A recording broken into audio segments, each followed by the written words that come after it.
यहाँ से स्टार्ट करेंगे। दृष्टि इसके यहाँ पर टेस्ट नंबर 16 है, ठीक है। मेंटरशिप यहाँ पर जो भी जनवरी से स्टार्ट हुआ था उसका यहाँ पर 16 नंबर टेस्ट है। और यहाँ से इसमें क्वेश्चन होंगे 65 क्वेश्चन आपका मॉडर्न हिस्ट्री से और करंट अफेयर से 35 क्वेश्चन है, ठीक है। 15 नंबर तक हम लोग देख चुके थे और 16 नंबर आज यहाँ से करेंगे पार्ट 1 तक, मतलब 50 क्वेश्चन करीब यहाँ से कवर करेंगे, ठीक है। एक बात और, अभी यहाँ पर जो डेली टारगेट चल रहा है, डेली टारगेट में आपको यहाँ पर डेली टॉपिक दिए जाते हैं, पॉलिटी और यहाँ पर हिस्ट्री के टॉपिक दिए जा रहे हैं, काफ़ी इंपॉर्टेंट वहाँ पर टॉपिक है। उन सबको आप पर ज्वाइन करके अच्छे से कवर अपने कर सकते हो। कोई चार्जेस आपको नहीं देना है कि आपको चार्जेस देना हो या पे करना हो, पैसा नहीं, कुछ नहीं, एकदम फ्री है। आपको ज्वाइन करना है और एकदम से अपना जो टॉपिक है उन सब चीज़ को अच्छे से बना सकते हो। और इन्हीं टॉपिक के शाम को एमसीक्यूज भी होते हैं 6 बजे से, तो करीब 40 से 50 क्वेश्चन के एमसीक्यूज भी होते हैं, वो भी आप देख सकते हो, ठीक है। स्टार्ट करते हैं क्वेश्चन यहाँ से 1 नंबर से देखते हैं। पहला क्वेश्चन है, इसमें बोला है हिंद महासागर में व्यापार पर पुर्तगाली नियंत्रण के संबंध में विचार करना है। स्थानीय व्यापारियों को पुर्तगाली पर्यवेक्षण या सीमा शुल्क के संग्रह के बिना अप्रतिबंधित व्यापार करने की अनुमति देने के लिए काफिला प्रणाली को शुरू किया गया था। पहली बात यहाँ से गलत है, क्योंकि यहाँ पर पुर्तगालियों ने स्वयं को समुद्रों का स्वामी कहा था। उनको घोषित करके यहाँ पर समुद्री व्यापार नियामक तंत्र लागू किए थे और हिंद महासागर के व्यापार को नियंत्रित करने योग्य बनाया था। और 16वीं शताब्दी में उत्तरार्ध में जो काफिला प्रणाली थी वो पुर्तगाल जो बेड़े उनके द्वारा संरक्षित स्थानीय व्यापारी जहाज़ों के काफिले वो शामिल थे। इसके उद्देश्य 2 प्रकार के थे। एक तो यहाँ पर पुर्तगाली सीमा शुल्क कार्यालय के लिए आय और स्थानीय व्यापारी को संरक्षण प्रदान करना, और इस प्रणाली में पुर्तगाली पर्यवेक्षण या सीमा शुल्क के संग्रह मुक्त असीमित व्यापार की अनुमति नहीं दी गई थी। सेकेंड बात है, कारटाज प्रणाली के तहत एशिया में व्यापार करने वाले सभी जहाज़ों को पुर्तगाली अधिकारियों द्वारा जारी किया गया था और एक अनुज्ञा पत्र रखना अनिवार्य था। ऐसा न करने पर जहाज को जब्त कर लिया जाता था। सेकेंड बात यहाँ से करेक्ट होगी, ओनली 2 करेक्ट है, आंसर यहाँ से बी। क्वेश्चन नंबर 2, यहाँ से दूसरा क्वेश्चन है, निम्नलिखित कथनों पर विचार करना है। तृतीय कर्नाटक युद्ध के दौरान इंग्लिश ईस्ट इंडिया कंपनी ने वांडीवास के युद्ध में फ्रांसीसियों को हराया था। पहले बात, सेकेंड का पहला करेक्ट है। दूसरा, वांडीवास के युद्ध के पश्चात भारत में फ्रांसीसियों का अपने कब्जे वाले क्षेत्रों में स्थायी रूप से नियंत्रण समाप्त हो गया था। सेकेंड बात क्या होगी? सेकेंड बात यहाँ से ये गलत है, क्योंकि यहाँ पर फ्रांसीसियों को वांडीवास और पांडिचेरी को हार का सामना करना पड़ा था, लेकिन यहाँ पर पेरिस की संधि के अंतर्गत कुछ अन्य फ्रांसीसियों ने बस्तियों को उन्हें वापस सौंप दिए थे, न कि नियंत्रण समाप्त हो गया, तो गलत होगा। ओनली 1 करेक्ट है। क्वेश्चन नंबर 3 है, प्रथम कर्नाटक युद्ध के बारे में विचार करना है। भारत में प्रथम कर्नाटक युद्ध अंग्रेजों और फ्रांसीसियों के बीच यूरोप में हुए ऑस्ट्रेलियाई उत्तराधिकार युद्ध का ही विस्तार था। पहली बात। तीसरे का पहला स्टेटमेंट यहाँ से क्या होगा? करेक्ट है। सेकेंड, नौसैनिक या नौसेना शक्ति के अभाव और एक छोटी सेना द्वारा अपनी विशाल सेना की हार के कारण कर्नाटक के नवाब फ्रांसीसियों को नियंत्रित करने में असफल रहे थे। सेकेंड बात, ये भी करेक्ट होगा। तीसरा, इस युद्ध में दक्षिण भारत में फ्रांसीसियों पर ब्रिटिश सैन्य प्रभुत्व निर्णायक रूप से स्थापित हुआ था। तीसरी बात यहाँ से गलत होगी, क्योंकि यहाँ पर प्रथम कर्नाटक युद्ध में फ्रांसीसियों का प्रदर्शन प्रारंभ में बेहतर था, फिर भी यह संघर्ष एक्स-ला-चैपल की संधि के साथ समाप्त हुआ था, जिसके अंतर्गत परस्पर जीते गए क्षेत्रों को लौटा दिया गया था और इस युद्ध में दक्षिण भारत में फ्रांसीसियों पर ब्रिटिश सैन्य वर्चस्व स्थापित नहीं हुआ था। 1 2 करेक्ट है, आंसर ए। क्वेश्चन नंबर 4,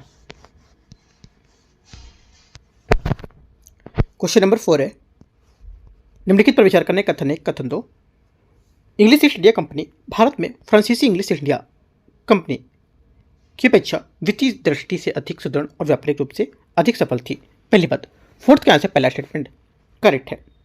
दूसरा, इंग्लिश ईस्ट इंडिया कंपनी एक निजी निगम थी जिसका गठन और संचालन व्यक्तिगत उद्यम पर आधारित था, जबकि यहाँ पर फ्रांसीसी इंग्लिश ईस्ट इंडिया कंपनी मुख्यतः राज्य संरक्षण तथा एकाधिकार राजस्व पर निर्भर थी। दोनों बातें क्या है? करेक्ट है, और उसकी व्याख्या भी कर रहे हैं, सही है दोनों। क्वेश्चन नंबर 5 है, निम्नलिखित पर विचार करने कथन 1 कथन 2 कथन 3। 1765 में इंग्लिश ईस्ट इंडिया कंपनी को दीवानी प्रदान किए जाने के परिणामस्वरूप बंगाल की राजनीतिक स्वायत्तता पूरी तरह से समाप्त हो गई थी। पहली बात। पांचवें का पहला स्टेटमेंट यहाँ से क्या होगा? ये पांचवें का पहला स्टेटमेंट यहाँ से आपको जो रहेगा ये आपका करेक्ट है। दूसरा, इलाहाबाद की संधि के पश्चात इंग्लिश ईस्ट इंडिया कंपनी ने बंगाल, बिहार और उड़ीसा में राजस्व प्रशासन का कार्य अपने नियंत्रण में लिया था। यह भी बात करेक्ट है। तीसरा है इलाहाबाद की संधि के उपरांत बंगाल के नवाब की रक्षा, विधि व्यवस्था तथा नाजिम के रूप में न्याय प्रशासन उपचार की जिम्मेदारी बनी रही थी। यह भी बात सही है। तो सभी यहाँ से करेक्ट है। आंसर क्या होगा पांचवें का, ये यहाँ से सही आंसर होगा। इसकी व्याख्या सभी की कर रहे हैं। क्वेश्चन नंबर 6, निम्नलिखित में से कितनी विशेषताएं इंग्लिश ईस्ट इंडिया कंपनी द्वारा शुरू की गई सहायक संधि से संबंधित थी? आंसर हो जाएगा छठे का करेक्ट आंसर। एक तो स्थानीय शासकों के वार्षिक सब्सिडी के बदले में सैनिक को आपूर्ति करना, बात सही है। सेकेंड बात है स्थानीय शासकों के प्राधिकार को बनाए रखते हुए अप्रत्यक्ष नियंत्रण के माध्यम से ब्रिटिश प्रभुत्व का विस्तार करना, अधिक प्रशासनिक व्यय किए जाने या किए बिना ब्रिटिश संप्रभुता का विस्तार करने के लिए सहायक संधि का उपयोग करना। तीनों बातें यहाँ से छठे का करेक्ट है, सी। क्वेश्चन नंबर 7, आंग्ल मैसूर युद्ध के बारे में विचार करना है। देखते हैं इसको। आंग्ल मैसूर युद्ध मुख्यतः मैसूर की बढ़ती सैन्य शक्ति, फ्रांसीसी संबंध तथा प्रमुख व्यापारिक मार्गों पर नियंत्रण को लेकर ब्रिटिश चिंताओं से प्रेरित है। पहली बात। सातवें का पहला स्टेटमेंट यहाँ से क्या होगा, ये करेक्ट है। द्वितीय आंग्ल मैसूर युद्ध की शुरुआत प्रत्यक्ष रूप से माहे पर ब्रिटिश कब्जे तथा इसके पश्चात हैदर अली द्वारा मराठों और निजाम के साथ गठबंधन से संबंधित थी। सेकेंड बात यहाँ से भी करेक्ट होगी। तीसरा, चतुर्थ आंग्ल मैसूर युद्ध के बाद मैसूर को पूर्णतः ब्रिटिश ईस्ट इंडिया कंपनी द्वारा अधिकृत कर प्रत्यक्ष प्रशासन के अधीन कर दिया गया था। तीसरी बात भी यहाँ से गलत हो जाएगी। क्यों तीसरी बात गलत है? क्योंकि यहाँ पर चतुर्थ आंग्ल मैसूर युद्ध में मैसूर का पूर्ण विलय नहीं किया गया था और टीपू सुल्तान राज का एक भाग कृष्णराज वडियार तृतीय को पुनः सौंप दिया गया था, जबकि यहाँ पर अंग्रेजों ने भारी कर और सहायक संधि लागू करके मैसूर की अधीनता सुनिश्चित कर दी थी। तीसरी बात गलत है, 1 2 करेक्ट है। क्वेश्चन नंबर 8, भारतीय परिषद अधिनियम के बारे में विचार करना है। क्वेश्चन 8 है भारतीय परिषद अधिनियम के बारे में। ठीक है, इसमें भारतीय परिषद अधिनियम के बारे में, भारतीय परिषद अधिनियम 1861 द्वारा गैर सरकारी सदस्यों को शामिल किया गया, किंतु गवर्नर जनरल की अधिमानी शक्तियों के माध्यम से कार्यपालिका का प्रभुत्व बनाए रखा गया था। पहली बात, 8वें का पहला स्टेटमेंट यहाँ से करेक्ट है, सही बात है। दूसरा, भारतीय परिषद अधिनियम 1892 का द्वारा केंद्रीय विधान परिषद के लिए प्रत्यक्ष निर्वाचन का प्रावधान कर प्रतिनिधि सरकार द्वारा इसकी दिशा में परिवर्तन के संकेत दिए गए थे। सेकेंड बात यहाँ से गलत होगी, क्योंकि यहाँ पर भारतीय परिषद अधिनियम 1892 का उद्देश्य परिषदों को अधिक प्रतिनिधि बनाना था, जो भारतीय राष्ट्रीय कांग्रेस के उदारवादी प्रशासकों की मांगों का प्रभावित था, किंतु इस अधिनियम ने केंद्रीय विधान परिषद के लिए प्रत्यक्ष निर्वाचन का प्रावधान नहीं किया था, तो एक गलत हो जाएगा। ओनली 1 करेक्ट है, एक आंसर होगा। क्वेश्चन 9 है पिट्स इंडिया एक्ट 1784 के बारे में विचार करना है। पिट्स इंडिया एक्ट के तहत कंपनी के क्षेत्रीय अधिकारों को समाप्त किए बिना भारत में ब्रिटिश क्षेत्रों में नागरिकों और सैन्य प्रशासन को ब्रिटिश सरकार के प्रत्यक्ष नियंत्रण में किया गया था। पहली बात क्या होगी यहाँ से, ये 9वें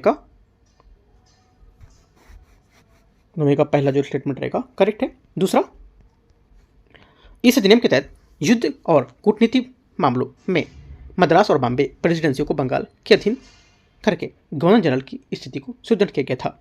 सेकेंड बात क्या होगी, सेकेंड बात यहाँ से ये करेक्ट है भी, दोनों बातें सही है। आंसर यहाँ से सी करेक्ट हो जाएगा क्वेश्चन नंबर 9 का। ठीक है, क्वेश्चन नंबर 10 देखते हैं। स्थायी बंदोबस्त के संबंध में निम्नलिखित कथन पर विचार करना है। देखते हैं इसको।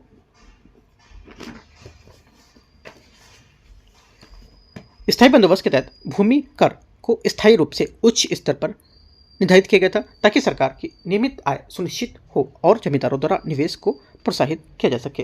ठीक है, क्या होगा? पहली बात यहाँ पे 10वें का जो रहेगा, ये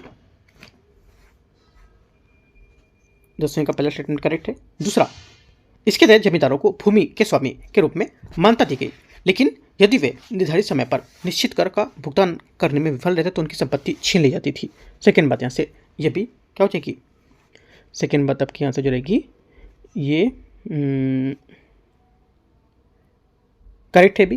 ठीक है, दोनों बातें करेक्ट है। तीसरा है स्थायी बंदोबस्त से कृषक की स्थिति में सुधार हुआ, क्योंकि उन्हें जमींदारों के मनमाने लगान और दबावपूर्ण प्रथाओं से विविध संरक्षण मिला था। तीसरी बात क्या होगी, तीसरी बात यहाँ से इसकी ये गलत है, क्योंकि हालांकि यहाँ पर जो कॉर्नवालिस था उसने कृषक को लिखित पट्टा जारी करने और यहाँ पर अत्याचार बचाने को लेकर निर्देश दिया था, और ये प्रावधान जो व्यवहार में लागू नहीं हुआ था, और इसी कर की मांग भारी दमनकारी थी और नियम जमींदारों को बिना न्यायालय में अनुमति को कृषक संपत्ति जब्त करने का अधिकार देते थे। तो गलत हो जाएगा। ओनली 1 2 करेक्ट हो जाएगा। आंसर क्या होगा, 1 2 यहाँ से इसका सही आंसर है, तो ए यहाँ से सही आंसर होगा। ठीक है, 10वें का ये करेक्ट है। क्वेश्चन नंबर 11 है, चार्टर अधिनियम 1833 के संबंध में विचार करना है। इस अधिनियम ने बंगाल के गवर्नर जनरल को भारत के गवर्नर जनरल का दर्जा दिया था। 11वें का पहला स्टेटमेंट यहाँ से करेक्ट है। इस अधिनियम के तहत बम्बे और मद्रास प्रेसिडेंसीज को उनकी विधायी शक्तियों से वंचित कर दिया गया था। सेकेंड बात, ये भी करेक्ट है। इस अधिनियम द्वारा इंग्लिश ईस्ट इंडिया कंपनी के वाणिज्यिक कार्यों को औपनिवेशिक रूप से समाप्त कर इससे पूर्णतः प्रशासनिक निकाय में परिवर्तन कर दिया गया था। तीसरी बात सही है। इस अधिनियम के तहत भारत में सिविल सेवा भर्ती हेतु प्रभावी एवं पारदर्शी प्रतियोगी परीक्षाओं प्रणाली की शुरुआत की थी। चौथी बात यहाँ से गलत है ना। चौथी बात क्यों गलत है? क्योंकि यहाँ पर चार्टर जो अधिनियम था, इसमें अधिनियम ने यहाँ पर घोषित किया था कि भारतीयों को सार्वजनिक जो सेवा उससे वंचित नहीं किया जाएगा, राइट। और सिविल सेवा पारदर्शी प्रतियोगिता की कोशिश की गई थी कि लेकिन कोड ऑफ डायरेक्टर्स के विरोध में यह प्रावधान लागू नहीं हो पाया था और यह प्रभावी मेरिट आधारित प्रणाली बाद में लॉर्ड मैकाले ने 1854 की रिपोर्ट में आधार पर लागू हुई थी। तो ये बात गलत हो जाएगी। आंसर क्या होगा? 1 2 3 करेक्ट है, तो 11वें का आंसर बी। क्वेश्चन 12, चार्टर अधिनियम 1853 के संबंध में विचार करना है। इस अधिनियम के तहत गवर्नर जनरल की परिषद में केवल विधायी कार्यों के लिए एक अतिरिक्त सदस्य शामिल किया गया था। 12वें का पहला स्टेटमेंट यहाँ से करेक्ट है। दूसरा, इस अधिनियम के तहत केंद्रीय विधान परिषद के कार्य सार्वजनिक होने के साथ साथ इसके कार्य काफ़ी हद तक ब्रिटिश संसद के समान हो गए थे। सेकेंड बात भी करेक्ट है। दोनों बातें एकदम सही है, ठीक है। Answer C. क्वेश्चन 13 देखते हैं। क्वेश्चन नंबर 13 है, भूमि राजस्व बंदोबस्त की रैयत वाली प्रणाली के संबंध में विचार करना है। रैयत वाली प्रणाली के अंतर्गत भूमि राजस्व का बंदोबस्त प्रत्यक्ष रूप में कृषक रैयत द्वारा किया जाता था, जिन्हें भूमि का स्वामी माना जाता था। पहली बात 13 का पहला करेक्ट है। रैयत वाली प्रणाली ने औपनिवेशिक राज्य के समय समय पर भूमि मूल्यांकन का पुनरीक्षण करने को लेकर के राज्य को अधिकतम करने में सक्षम बनाया था, राजस्व को अधिकतम करने का सक्षम बनाया था। सेकेंड बात, यह भी करेक्ट है क्योंकि यहाँ पर रैयत वाली प्रणाली के अंतर्गत जो मध्यस्थ है इसको हटाकर यहाँ पर 20 से 30 वर्षों के बाद भूमि राजस्व की मांग की समय समय पर पुनरीक्षण करके औपनिवेशिक राज्य को वित्तीय लाभ प्राप्त करने में सहायता मिली थी। दोनों बातें करेक्ट हैं। Answer C. क्वेश्चन 14, भारत शासन अधिनियम 1919 के बारे में विचार करना है। इस अधिनियम के तहत परंतु में द्वैध शासन व्यवस्था लागू हुई थी, जिसके अंतर्गत आरक्षित विषय का प्रशासन गवर्नर तथा हस्तांतरित विषयों पर प्रशासन मंत्री द्वारा किया जाता था।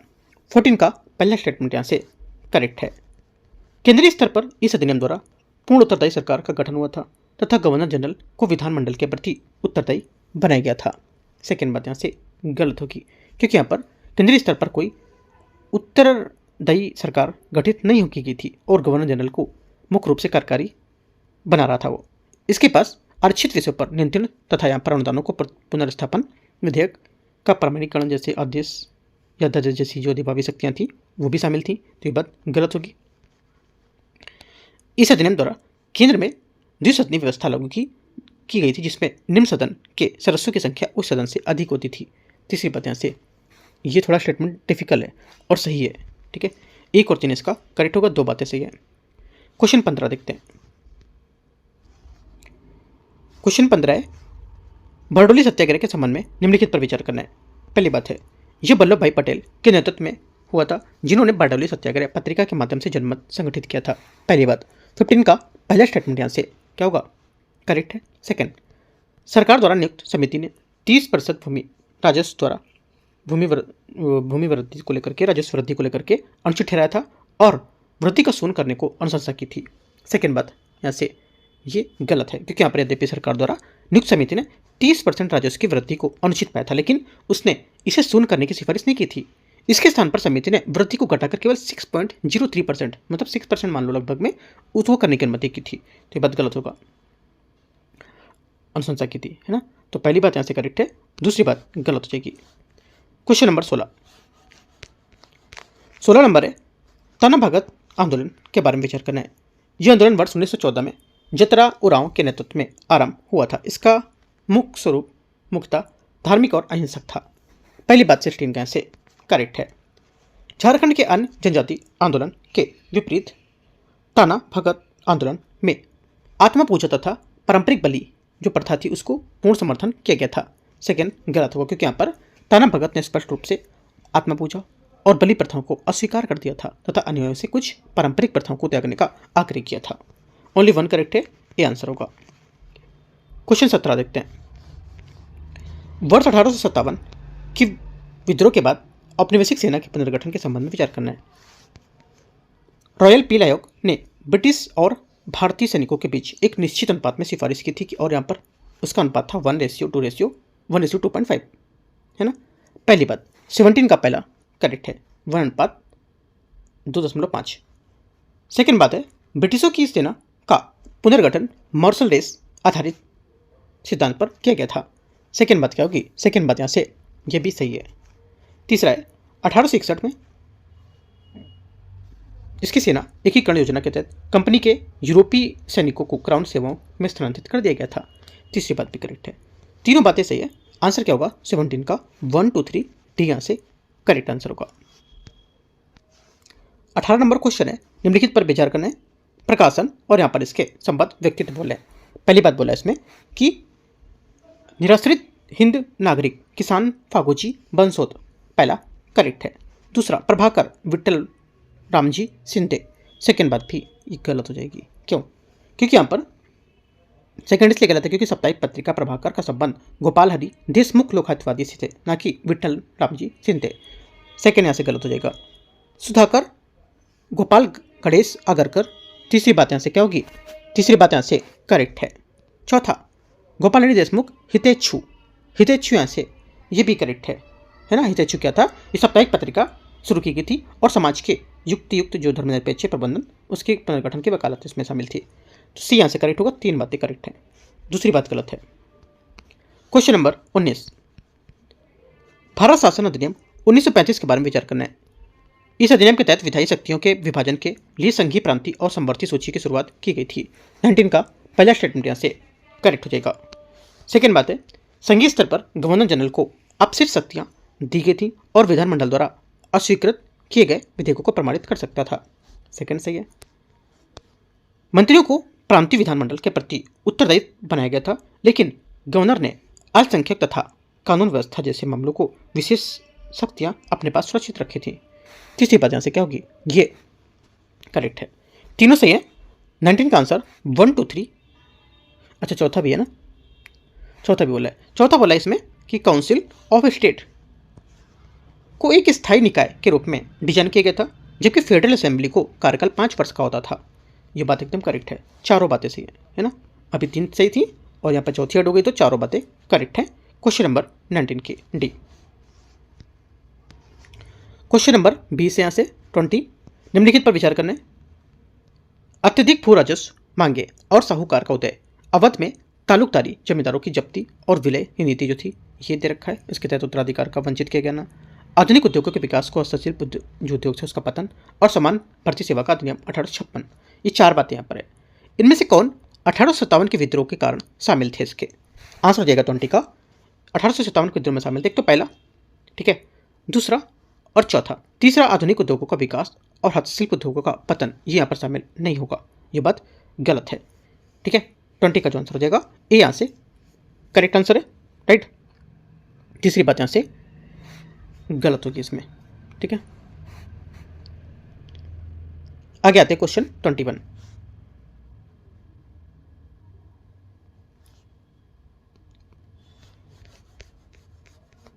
है निम्नलिखित युग्मों पर विचार करना है। विद्रोह और इनके विशेषता। अहोम विद्रोह क्या होगा? अहोम विद्रोह हो जाएगा आपका पहला स्टेटमेंट गलत है। तीरथ सिंह के नेतृत्व में पहाड़ी क्षेत्रों में अधिकतर विद्रोह है ना किसके विरुद्ध, तो पहाड़ी क्षेत्रों पर अधिकार के विरुद्ध। यहाँ पर पहला गलत हो जाएगा, क्योंकि यहाँ पर अहोम विद्रोह 1828 से 33 के बीच 1828 से 1833 के बीच बर्मा युद्ध के बाद कंपनी द्वारा किए गए वादों को पूर्ति न होने के विरोध में हुआ था। इसका नेतृत्व तीरथ सिंह नहीं बल्कि यहाँ पर यह गलत हो जाएगा। सेकेंड, खासी विद्रोह बर्मा युद्ध के बाद कंपनी द्वारा किए गए वादों को पूरा न करने पर किया गया था। ये उसकी बात बोला है, ये नीचे ये खासी वाली गलत हो जाएगी फिर, क्योंकि ये बात अहोम की कर रहा था। खासी क्या होगी? खासी विद्रोह को लेकर जो नुनक्कल थे उनके शासक तीरथ सिंह के नेतृत्व में पहाड़ी क्षेत्रों को लेकर के अतिक्रमण को लेकर के ये इसका होगा और ये इसका होगा ना, दोनों गलत हैं। नगा आंदोलन ये क्या था? देखो, नगा आंदोलन 1905 से 1931 के बीच में मणिपुर का नेतृत्व जद्दू नांग ने ब्रिटिश शासन के विरुद्ध किया था, जिसका उद्देश्य नगा राज्य की स्थापना करना ये था। सही है। चौथा, कुकी विद्रोह 1917 से 1919 के बीच मणिपुर में प्रथम विश्व युद्ध के दौरान लागू की गई ब्रिटिश श्रम भर्ती नीतियों को विरोध में किया गया था। ये बात करेक्ट है। दो बातें सही हैं, आंसर 3 और 4। क्वेश्चन नंबर 22, दयानंद सरस्वती द्वारा किए गए शैक्षिक सुधारों के बारे में विचार करना है। उन्होंने त्रिभाषा फार्मूला अर्थात संस्कृत, हिंदी और एक विदेशी भाषा का समर्थन किया था। 22वें का पहला स्टेटमेंट करेक्ट है। उन्होंने शिक्षा में महिला पुरुष समानता को प्रोत्साहित किया था। बात एकदम सही है। उन्होंने कोई भेदभाव भी नहीं किया था। उन्होंने ये शिक्षा संस्थानों का समर्थन किया था, सह शिक्षा संस्थानों का समर्थन किया था। तो ये बात गलत है, क्योंकि यहाँ पर उन्होंने लड़कियों लड़कियों दोनों की शिक्षा पर बल दिया था, परंतु सह शिक्षा संस्थान का समर्थन नहीं किया था। अनुशासन और ब्रह्मचर्य बनाए रखने हेतु अलग अलग शिक्षा व्यवस्था पक्षधर थे।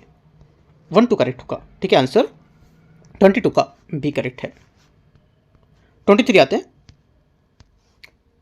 क्वेश्चन नंबर 23 है, अलीगढ़ आंदोलन के संबंध में विचार करना है। इसका उद्देश्य मुस्लिमों में आधुनिक शिक्षा को बढ़ावा देना था, जबकि यहाँ पर इसके तहत पारंपरिक इस्लामी शिक्षा को कम महत्व दिया गया था। पहली बात, 23 का पहला स्टेटमेंट यहाँ से गलत है, क्योंकि यहाँ पर इस आंदोलन का उद्देश्य मुस्लिमों को आधुनिक बनाने के साथ साथ उनका इस्लाम संबंध बनाए रखना होता था। ठीक है, ये बात गलत है। कम महत्व दे रहा था, ये बात गलत हो जाएगी। सेकेंड है, ये आंदोलन केवल शैक्षिक सुधारों तक सीमित था और सांस्कृतिक सामाजिक क्षेत्रों में संबंधित नहीं था। तो ये बात गलत होगी, क्योंकि यहाँ पर जो ये आंदोलन है, ये जो इसमें क्या था, जो महिलाएं होती थी उनकी शिक्षा समर्थन किया गया था, पर्दा प्रथा और विवाह का विरोध किया था, और उर्दू को एक समान सांस्कृतिक भाषा के रूप में विकसित करने को लेकर मुस्लिम प्रेस की स्थापना पर बल दिया गया था, न कि बोला कि इनके सुधार को लेकर के सीमित था। ऐसा कुछ यहाँ पर नहीं था। ठीक है, दोनों बातें गलत है। 23 का आंसर 23 का डी कोई सही नहीं है। 24 है, उन्हें भारत की आध्यात्मिक विरासत पर गर्व है, किंतु उनका मानना था कि कोई भी व्यक्ति या राष्ट्र दूसरों के समुदाय एवं स्वयं को अलग करके नहीं रह सकता है। उन्होंने जाति व्यवस्था, कठोर रूढ़िवादियों और सदियों पुराने अंधविश्वास की निंदा की थी और स्वतंत्र चिंतन, समानता का समर्थन किया था, और जो गरीब थे उनके लिए दलितों की सेवा की सर्वोच्च धर्म बताया था। तो आंसर किसकी बात कर रही है? आंसर ये हो जाएगा आंसर इसका, ये बात कर रहा है विवेकानंद जी की, है ना, करेक्ट आंसर होगा। 25 आते हैं। जैसे 25 है, थियोसॉफिकल सोसाइटी की भारत में शुरुआत इन्हीं पेशेंट द्वारा की गई थी। पहली बात यहाँ से स्टेटमेंट इसका क्या होगा? ये गलत है, क्योंकि यहाँ पर थियोसॉफिकल सोसाइटी भारत में शुरुआत इन्हीं पेशेंट द्वारा नहीं की गई थी। इसकी स्थापना 1875 अमेरिका में मैडम HP ब्लावत्स्की, जो HP ब्लावत्स्की और कर्नल HF अल्कार्ट उनके द्वारा की गई थी। थियोसॉफिकल सोसाइटी का मुख्यालय अड्यार में वर्ष 1893 में स्थापित किया गया था। सेकेंड बात यहाँ से क्या होगी? गलत है, क्योंकि यहाँ पर थियोसॉफिकल सोसाइटी का मुख्यालय अड्यार मद्रास चेन्नई के निकट वर्ष 1882 में स्थापित किया गया, 1893 में नहीं। दोनों गलत है। एनी बेसेंट ने बनारस में सेंट्रल हिंदू कॉलेज की स्थापना की, जो बनारस हिंदू विश्वविद्यालय की पूर्ववर्ती था। ठीक है, तीसरी बात यहाँ से करेक्ट है। आंसर एक बात सही है। कौन सी? तीसरे नंबर की। 26 से निम्नलिखित में से किस गवर्नर जनरल ने विधि द्वारा सती प्रथा पर प्रतिबंध लगाया था? आंसर हो जाएगा 26 का। करेक्ट आंसर ये लगाया था लॉर्ड बेंटिंग, इसका सही आंसर होगा। सती प्रथा पर 1829 में सती विनियमन अधिनियम, ठीक है, के माध्यम से विधि द्वारा प्रतिबंध लगाया गया था। यह कानून भारत के governor general Lord William Bentinck के कार्यकाल में पारित किया गया था। क्वेश्चन 27, ईश्वरचंद्र विद्यासागर के संबंध में विचार करना है। उन्होंने संस्कृत कॉलेज और गैर ब्राह्मण छात्रों के लिए सुलभ कराया और वहां पश्चिमी विचारों को अध्ययन प्रारंभ किया था। 27 का पहली बात करेक्ट है। उन्होंने विधवा पुनर्विवाह को विधिक मान्यता दिलाने में महत्वपूर्ण भूमिका निभाई और उच्च जातियों में वैध हिंदू विधवा पुनर्विवाह प्रथम निरीक्षण किया था। सेकेंड बात ये भी करेक्ट है। दोनों बातें सही है। 27 का सी यहाँ से करेक्ट आंसर होगा। क्वेश्चन नंबर 28 है, यंग बंगाल आंदोलन के संबंध में विचार करना है। इसके तहत उच्च सेवा में भारतीयों को शामिल करने के लिए साथ साथ प्रेस स्वतंत्रता की यहाँ पर मांग की गई थी। पहली बात क्या होगी? पहली बात करेक्ट है। सेकेंड, डोरोजियन दृढ़ तर्कवादी थे, जिन्होंने रूढ़िवादी रीति रिवाजों को, परंपराओं को प्रश्न चिन्ह लगाए थे। सेकेंड बात क्या होगी? सेकेंड बात यहाँ से करेक्ट है। तीसरी बात है, इस आंदोलन का जनसाधारण से कोई वास्तविक संबंध नहीं था। तीसरी बात भी यहाँ से करेक्ट, क्योंकि यहाँ पर जो डोरोजियन था इसमें जनसाधारण से कोई वास्तविक संबंध नहीं था। उदाहरण के लिए वे किसानों के मुद्दों को उठाने में असफल रहते थे और वास्तव में उनका क्रांतिकारी दृष्टिकोण पुस्तकी प्रकृति का होता था। तीनों बातें क्या करेक्ट हो जाएंगी? 28 का आंसर डी। 29, निम्नलिखित नेताओं पर विचार करना है। आत्माराम पांडुरंग, माधव गोविंद रानडे, RG भंडारकर, गोपाल कृष्ण गोखले। कितने नेता प्रार्थना समाज से संबंधित थे? 29 का आंसर हो जाएगा। ये केवल इनमें से 3 संबंधित थे। ठीक है,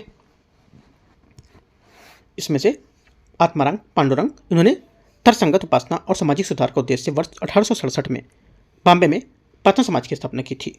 ठीक है, और महावीर दो गोविंदनाडे ये प्रार्थना समाज के सबसे प्रमुख नेता थे। ठीक है, राइट। और आरजी भंडारकर ये प्रार्थना समाज के घनिष्ठ रूप से संबंधित थे और जाति भेद को पुरोहित के रूप में जाने जाते थे। गोपाल कृष्ण गोखले जो रानाडे से प्रभावित थे और महाराष्ट्र के समाज सुधारक थे, लेकिन उनका संबंध सर्वेंट्स ऑफ इंडिया सोसाइटी से था। ठीक है, राष्ट्रीय आंदोलन से था। तो यहाँ से गोपाल कृष्ण गोखले गलत हो जाएगा, बाकी तीनों करेक्ट हैं। क्वेश्चन नंबर 30, सिंह सभा आंदोलन के संबंध में विचार करना है। इस आंदोलन के नेताओं ने ब्रिटिश सरकार के असंतोष से बचने के लिए प्रत्यक्ष रूप से या प्रत्यक्ष तौर पर उसकी आलोचना नहीं की थी।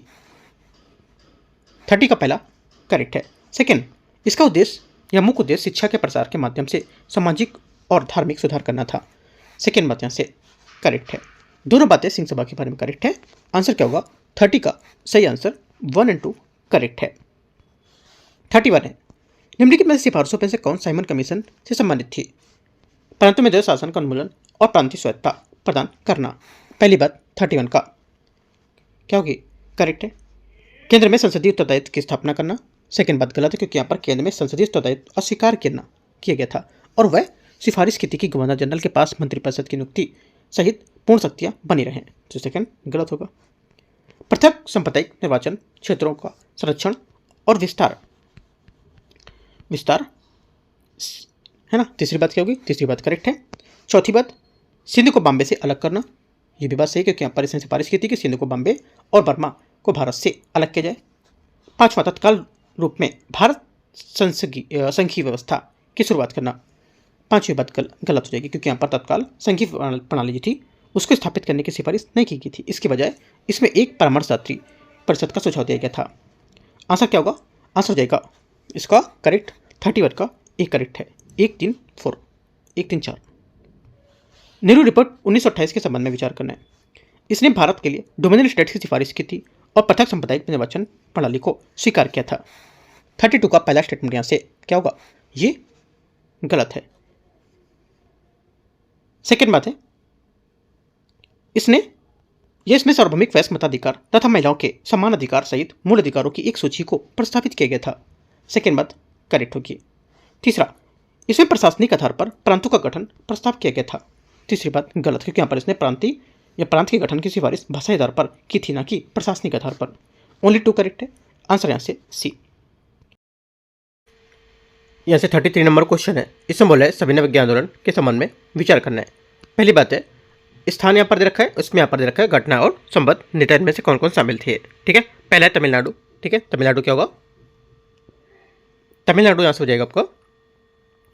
इसमें सी राजगोपालाचारी ने तिरुचिरापल्ली में वितरणम तक यहाँ पर नमक मार्च तक क्या किया था? नेतृत्व किया था। ठीक है, पहली बात यहाँ से गलत होगा, क्योंकि यहाँ पर केलप्पन बोला है। दूसरा, मालाबार में केलप्पन के समय में यहाँ पर किया था, ना कि सी राजगोपालाचारी ने। तो यहाँ पर इसका ये हो जाएगा ना, इसका आंसर ये, इसका ये, दोनों गलत हैं। तीसरा, उड़ीसा यहाँ पर गोपाल बंधु चौधरी के नेतृत्व में नमक सत्याग्रह। तीसरी बात यहाँ से करेक्ट है। चौथा, बिहार अंबिका कांत सिन्हा के नेतृत्व में कानून उल्लंघन। तीसरा भी यहाँ से करेक्ट है। चौथा करेक्ट है, तीसरा भी करेक्ट था। पांचवा, असम यहाँ पर हो जाएगा। ये इसका बोल रहे कि चंद्रप्रभा सैकियानी के नेतृत्व में वन कानूनों का उल्लंघन। ये भी बात यहाँ से करेक्ट हो जाएगी। सभी बात यहाँ से सही है। आंसर क्या होगा? 3 4 5 करेक्ट है। 3 बातें इसकी सही है 33 की। तीसरा सही है, चौथा सही है, पांचवा सही है। हाँ ठीक है, 3 बातें सही हैं इसकी। आगे आते हैं क्वेश्चन नंबर 34 है, दिल्ली समझौते के संबंध में विचार करना है। हिंसा के अपराध में दोषी नहीं ठहराए गए सभी राजनीतिक बंदियों की तत्काल रिहाई, अभी तक नहीं वसूले गए जुर्माने को छूट, पुलिस अत्याचारों में सार्वजनिक जांच और आपातकालीन अध्यादेशों को वापस लेना। इनमें से कौन प्रस्ताव सरकार की ओर से लॉर्ड इरविन द्वारा स्वीकार किए गए थे? आंसर हो जाएगा 34 का जो स्वीकार किए गए थे। ये एक तो यहाँ से हो जाएगा पहला, ठीक है, दूसरा और एक यहाँ पर चौथा। तीसरा यहाँ पर पुलिस अत्याचारों का सार्वजनिक जांच, ये यहाँ पर इसमें नहीं होगा। ठीक है, सी वाला नहीं होगा, क्योंकि यहाँ पर ये उन्होंने निम्नलिखित बातों से सहमति नहीं मानी थी, जैसे कि पुलिस अत्याचारों की सार्वजनिक जांच को लेकर के, भगत सिंह की मृत्युदंड की सजा को परिवर्तित करने को लेकर के, इसको लेकर के यहाँ पर उन्होंने क्या सहमति नहीं मानी थी। तो 1, 2, 4 करेक्ट है आंसर यहाँ से ये सही होगा। 35 है गोलमेज सम्मेलन 1930 से 32 के बारे में विचार करना है। सम्मेलन और यहाँ पर संबंध इसके क्या परिणाम थे, ठीक है। पहली बात है, पहले यहाँ से प्रथम गोलमेज सम्मेलन रक्षा और वित्त के सुरक्षा प्रावधानों के सहित यहाँ पर संघ में सिद्धांत पर सहमति करना। पहली बात यहाँ से 35 का क्या होगी, पहली बात यहाँ से करेक्ट है। सेकेंड बात यहाँ से द्वितीय गोलमेज सम्मेलन एक नई प्रतिनिधि विधान परिषद के गठन की घोषणा की गई थी। सेकेंड बात यहाँ से गलत हुई, क्योंकि यहाँ पर 1931 द्वितीय गोलमेज सम्मेलन इसका कोई यहाँ पर ठोस परिणाम नहीं निकला था। और सत्र रैम से मैकडोनाल्ड द्वारा 2 मुस्लिम बहुल प्रांत और उत्तर पश्चिम सीमा प्रांत जो थी उसके निर्माण की घोषणा विशेषज्ञ समितियों में गठन को लेकर के एक पक्षीय संप्रदाय पुरस्कार की संभावना का संकेत के साथ समाप्त हुआ था। सेकेंड गलत होगा। तीसरा, तृतीय गोलमेज सम्मेलन व्हाइट पेपर में सिफारिशों का प्रकाशन जिसके परिणामस्वरूप अंततः भारत शासन अधिनियम 1935 आया था। ये बात सही है। 1 और 3 यहाँ से सही है। आंसर क्या हो जाएगा, 2 बातें इसकी करेक्ट है। क्वेश्चन नंबर 36 है पुनः समझौते के बारे में विचार करना है। देखते हैं इसको। इस समझौते के तहत प्रांतीय विधानमंडल में आरक्षित सीटों की संख्या 71 से बढ़ाकर 148 कर दी गई थी। पहली बात 36 का यहाँ से स्टेटमेंट क्या होगा, ये करेक्ट है। सेकेंड, केंद्रीय विधानमंडल में कुल सीटों के 18% भाग को पृथक निर्वाचन मंडल के माध्यम से दलित वर्गों के लिए आरक्षित किया गया था।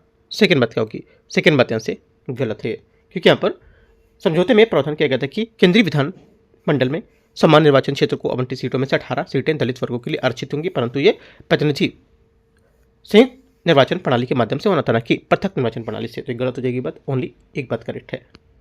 क्वेश्चन 37 है 37 नंबर क्वेश्चन, भारत छोड़ो आंदोलन के बारे में विचार करना है। समानांतर सरकार वाले गठन वाले क्षेत्र संबंधित यहाँ पर क्या विशेषता होगी इसकी। पहली बात बोल रहा है कि बलियम क्या होगा, यहाँ पर बोला है कि यहाँ पर चित्तू पांडे के नेतृत्व में यहाँ पर ये किया गया था, सही है। तामलुक यहाँ पर ये भी करेक्ट है। तामलुक मिदनापुर के तामलुक में यहाँ पर जातीय सरकार का गठन हुआ था, जिसमें चक्रवात राहत कार्य संचालित किए गए विद्यालय को अनुदान प्रदान किए गए थे, ठीक है। तो यहाँ पर ये भी बात सही है, दोनों बातें सही है। तीसरा, सतारा क्या होगा, इसमें यहाँ पर मध्य 1943 से 1945 के मध्य प्रति सरकार की स्थापना हुई और जिसका गठन वाईवी चौहान और नाना पाटिल के नेताओं जैसे ने की थी। तीनों बातें करेक्ट है। आंसर 37 का 1, 2 और 3 सभी करेक्ट है। 38 है क्रिस मिशन के बारे में क्वेश्चन है। युद्ध की समाप्ति के पश्चात भारत का संविधान निर्मित करने के लिए संविधान सभा का गठन का प्रस्तावित था, जिसके सदस्य आंशिक रूप से निर्वाचित तथा आंशिक रूप से मनोनीत होने थे। पहली बात 38 का यहाँ से करेक्ट है। सेकेंड, प्रस्तावित भारतीय संघ में शामिल न होने वाले किसी भी प्रांत को पृथक संविधान निर्माण तथा पृथक संघ गठित करने का अधिकार प्राप्त था। सेकेंड बात यहाँ से ये भी करेक्ट होगा। तीसरा, अंतरिम अवधि के दौरान गवर्नर जनरल को शक्ति में अत्यधिक कटौती का प्रावधान था। तीसरी बात यहाँ से ये गलत होगी, क्योंकि यहाँ पर प्रस्तावों में गवर्नर जनरल की शक्ति के कोई यहाँ पर कमी नहीं की थी। वस्तुतः अंतरिम अवधि के दौरान भारत की रक्षा ब्रिटिश नियंत्रण में ही रहने वाली थी और गवर्नर जनरल की शक्तियाँ यथावत रहने वाली थी। यही प्रावधान कांग्रेस द्वारा उठाई गई प्रमुख आपत्तियों में से एक था। तो ये बात गलत होगा। 1, 2 करेक्ट है। ये आंसर से 38 का करेक्ट आंसर होगा। 39 नंबर है विवल योजना के बारे में विचार करने।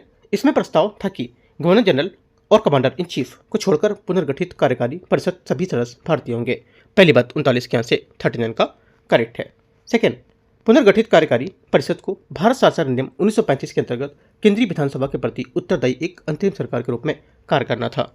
सेकेंड बात गलत होगी, क्योंकि यहाँ पर यह योजना प्रावधान था कि पुनर्गठित परिषद भारत शासन अधिनियम 1935 की रूपरेखा के अंतर्गत अंतरिम सरकार के रूप में कार्य करेगी, किंतु केंद्रीय विधानसभा या विधानमंडल के प्रति उत्तरदायी नहीं थी, ठीक है। तो ये बात गलत होगा। तीसरा है मुस्लिम लीग ने मांग की कार्यकारी परिषद में सभी मुस्लिम सदस्य उसके द्वारा मनोनीत सदस्य होंगे। तीसरी बात यहाँ से करेक्ट है, क्योंकि मुस्लिम लीग ने यह मांग की कि पुनर्गठित कार्यकारी परिषद में सभी मुस्लिम सदस्य उसके द्वारा मनोनीत सदस्य होंगे, क्योंकि उसे आशंका थी कि अन्य मुस्लिम प्रतिनिधि को शामिल करने पर वह अल्पसंख्यक की स्थिति में आ जाएगी। तो ये बात करेक्ट है। आंसर 1 और 3 सही है। सी। 40 नंबर है, 40 नंबर क्वेश्चन। इसमें बोला है कैबिनेट मिशन योजना के बारे में विचार करना है। देखते हैं इसको।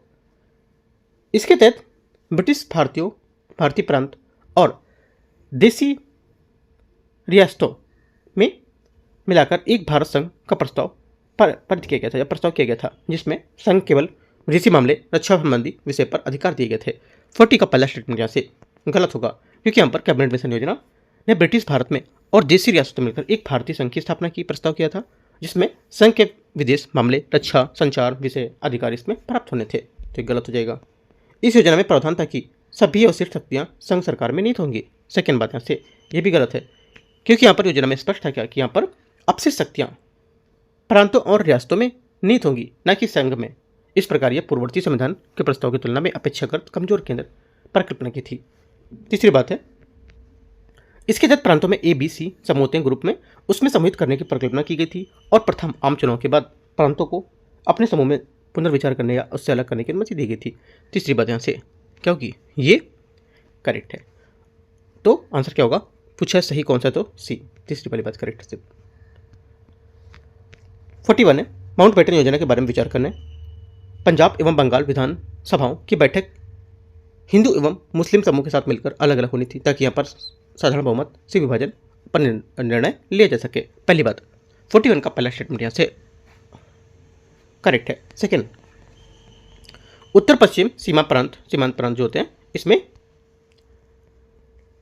और सिलहट जिले में जनमत संग्रह प्रस्तावित किए गए थे, ताकि उनका भविष्य निर्धारित किया जा सके। सेकेंड बात क्या होगी, सेकेंड बात यहाँ से यह भी करेक्ट है। तीसरा बोला है कि हाँ, इस योजना के तहत रियासतों को भारत या पाकिस्तान में शामिल हुए बगैर पूर्णतः स्वतंत्र संप्रभु इकाई बने रहने की अनुमति दी गई थी। तीसरी बात यहाँ से क्या होगी, ये गलत हो जाएगी, क्योंकि यहाँ पर योजना में रियासतों को पूर्णतः स्वतंत्र संप्रभु बनने रहने की अनुमति नहीं दी थी। तो ये बात गलत होगी, है ना। आंसर क्या होगा, 1 और 2 करेक्ट है, राइट। 1 और 2 करेक्ट है, तो आंसर हो जाएगा आपका 2, ए नंबर। यहाँ से निम्नलिखित पर विचार करना है। पाकिस्तान के क्षेत्रों में पूर्वी बंगाल, पश्चिमी पंजाब, सिंध, बलूचिस्तान और उत्तर पश्चिम जो सीमांत प्रांत है उसमें क्षेत्र में सम्मिलित किए गए थे। पहली बात 42 की यहाँ से क्या है, एकदम क्या होगी, एकदम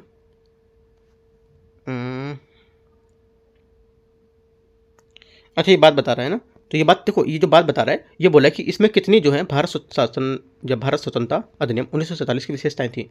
1947 के यहाँ पर कितनी विशेषताएं थी इन 4 बातों में, 1 2 3 4 में ये पूछ रहा है। तो पहला बोला पाकिस्तान क्षेत्र में पूर्वी बंगाली सब क्षेत्रों में क्या सम्मिलित किए गए थे। पहला क्या होगा, पहली बात यहाँ से गलत है, नहीं होगा। दूसरा,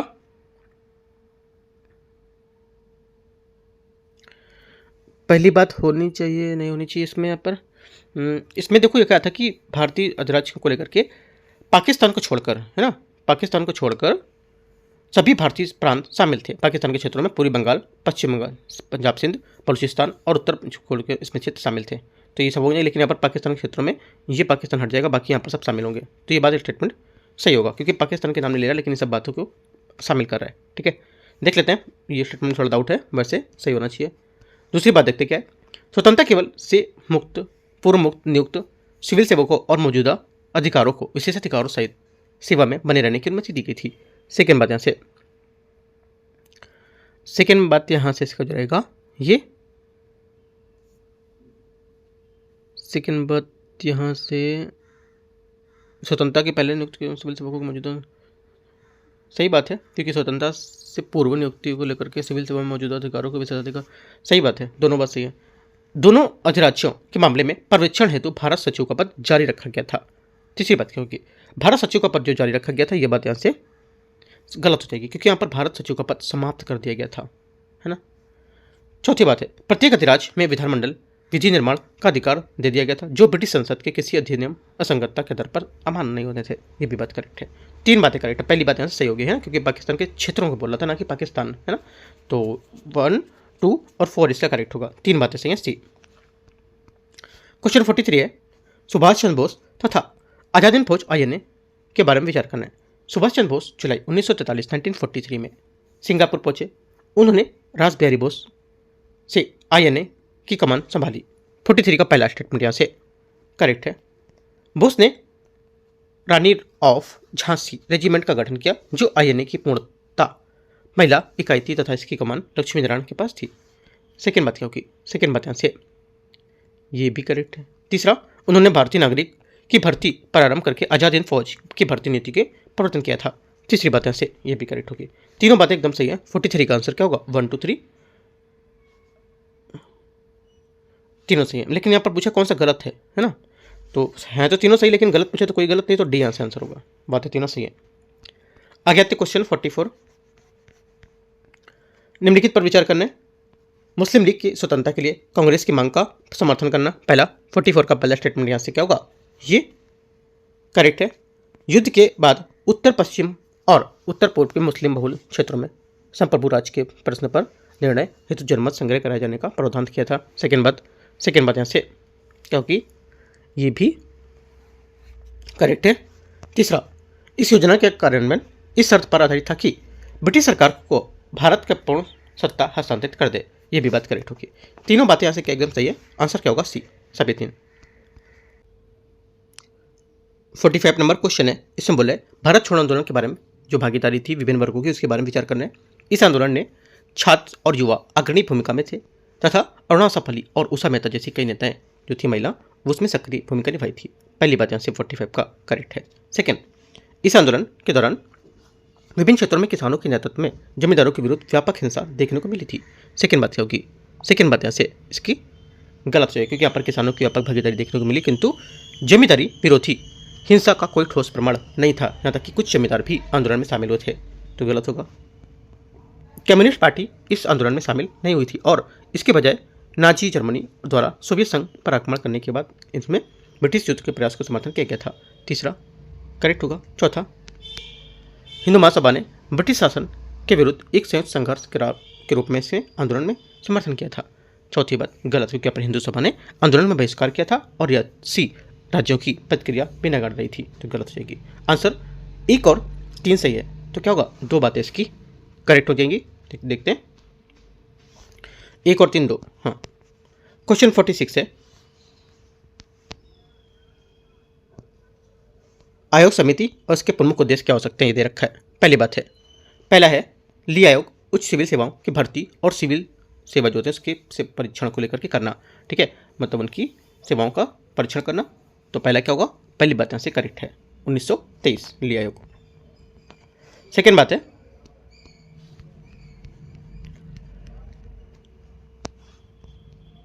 मुडीमन समिति 1924, ये भारत शासन अधिनियम 1919 के अंतर्गत लागू संवैधानिक सुधारों और कार्यकरण की समीक्षा करना। सेकेंड बात क्या होगी? सेकेंड बात यहाँ से करेक्ट है। तीसरा, लिनितिगो आयोग भारत में सांप्रदायिक तनावों के कारण जांच करना। तीसरी बात यहाँ से करेक्ट होगी। अभी तीनों बातें सही हैं। आंसर क्या होगा? 46 का अच्छा पहला क्या था? पहला भी यहाँ से करेक्ट था, दूसरा भी करेक्ट है। अच्छा तीसरा यहाँ से गलत होगा। तीसरा वाली बात गलत है, क्योंकि लिलितिगो जो आयोग है ये भारत में सांप्रदायिक तनाव के कारण जांच नहीं करनी थी। ये आधिकारिक नाम रॉयल कमीशन ऑन एग्रीकल्चर है इसका, और इसका उद्देश्य है कि भारत में कृषि ग्रामीण अर्थव्यवस्था की स्थिति का अध्ययन करना, न कि सांप्रदायिक कारणों की जांच करना। ये गलत होगा। 1 2 करेक्ट है, 2 बात। 47 है, India from primitive communism to slavery पुस्तक के लेखक कौन है? आंसर हो जाएगा 47 का करेक्ट आंसर S.A. ढांगेस का करेक्ट आंसर हो जाएगा। ठीक है, ये भारतीय मार्क्सवादी थे। उनके इतिहासकार का एक आधारभूत ग्रंथ माना जाता है, जिससे प्राचीन भारतीय इतिहास में पारंपरिक व्याख्याओं को चुनौती देते हुए प्रारंभिक सामाजिक आर्थिक राजनीतिक परिवर्तन को मार्क्सवादी भौतिकवादी आधार पर दृष्टिकोण को समझाने का प्रयास किया गया है। 48 है, स्वराज पार्टी के तहत रिस्पॉन्सिविस्ट समूह के संबंध में विचार करने कौन जोड़ा है? इससे जोड़ा है कौन? करेक्ट आंसर हो जाएगा 48 का। यहाँ से एक तो लाला लाजपत राय, ठीक है, दूसरा मदन मोहन मालवीय, तीसरा आपको यहाँ से NC केलकर। मोतीलाल नेहरू इसमें नहीं थे। 1 2 3 तीन बातें इसके सही है। 48 49 हाँ 49 है, स्वराज पार्टी के गठन के संबंध में विचार करना है। इनका गठन परिषद में प्रवेश को लेकर कांग्रेस के भीतर मतभेद उत्पन्न करने का बाद हुआ था। पहली बात 49 का से क्या होगा? ये करेक्ट है। नो चेंजर्स ने विधायी परिषदों के माध्यम से ब्रिटिश सुधारों को बाधित करने के क्रम में इसे प्रवेश का समर्थन दिया था। सेकेंड बात यहाँ से ये भी गलत हो जाएगी, ये सही नहीं है, क्योंकि इस प्रस्ताव का नो चेंजर्स जो थे, जो सी राजगोपालाचारी, राजेंद्र प्रसाद है ना, वल्लभ भाई पटेल, इन्होंने कहा था, इन्होंने कड़ा विरोध किया था। वे परिषदों के बाहर गांधी जी के रचनात्मक कार्यक्रम को जारी रखना चाहते थे, है ना। सी आर दास ने कांग्रेस का गया अधिवेशन में स्वराज पार्टी के गठन की घोषणा की थी। तीसरी बात करेक्ट है, ठीक है। आंसर क्या होगा, 1 और 3 करेक्ट हो जाएगा, ठीक है। आंसर 1 और 3 दो बातें सही है। तो इस टाइप से यहाँ पर हम लोग ने 49 क्वेश्चन कवर किए, और जो 50 क्वेश्चन हम लोग 100 क्वेश्चन तक करेंगे, पार्ट 2 में करेंगे कवर, ठीक है। ध्यान रखना है, जो पार्ट 2 रहेगा उसमें हम लोग कल करेंगे ये दोनों, मतलब यहाँ से 50 से 100 को। और एक बात याद रखना कि यहाँ पर जो डेली टारगेट चल रहा है उसमें आपको जुड़ना है ना, उसको फॉलो करना है। जुड़ना है क्या, फॉलो करना है, क्योंकि यहाँ पर जुड़ना होता है जब आपको पे करना होता है तब, लेकिन यहाँ पर पे या पैसे कोई आपको पे नहीं करना है, फ्री में आपका टारगेट दिए जाते हैं, कोई पैसा यहाँ चार्जेस नहीं, आपको उसको फॉलो करना है। कि चीज़ यहाँ पर डेली टारगेट में जो अभी पॉलिटी और हिस्ट्री सब्जेक्ट चल रहा है, और आज यहाँ पर डे 14 था उसका, अगर आप नहीं जुड़े अभी तक तो जुड़ सकते हो, है ना। डेली आपको अच्छे से टॉपिक दिए जाते हैं, उन टॉपिक पर आपको शाम को एमसीक्यूज कराए जाते हैं, ठीक है। साथ में उसके करंट अफेयर्स के भी एमसीक्यूज दिए जाते हैं, तो काफ़ी अच्छी चीज़ यहाँ पर आपको कराया जा रहा है। एक एक टॉपिक को, सब टॉपिक निकाल के पॉइंट जो इंपॉर्टेंट हैं 2026 के प्रीलिम्स के लिए, तो वहाँ पर दिए जाते हैं, ठीक है। जुड़ सकते हो, काफ़ी इंपॉर्टेंट है। अगर आप नहीं जुड़ोगे तो बहुत चीज़ों को मिस करोगे वहाँ से आप, ठीक है। तो इस वजह से जुड़ सकते हो, एकदम फ्री है, राइट। आपको नहीं मिलता तो आप मेरे को मैसेज करो, या तो यूट्यूब पे या टेलीग्राम चैनल पे आप जुड़ो, वहाँ पे पढ़ा हुआ है, सब देख सकते हो, ठीक है। कुछ डाउट रहेगा आप मुझे कमेंट करके या मैसेज करके पूछ सकते हो, राइट। एंड करते हैं इसको, all the best, thank you.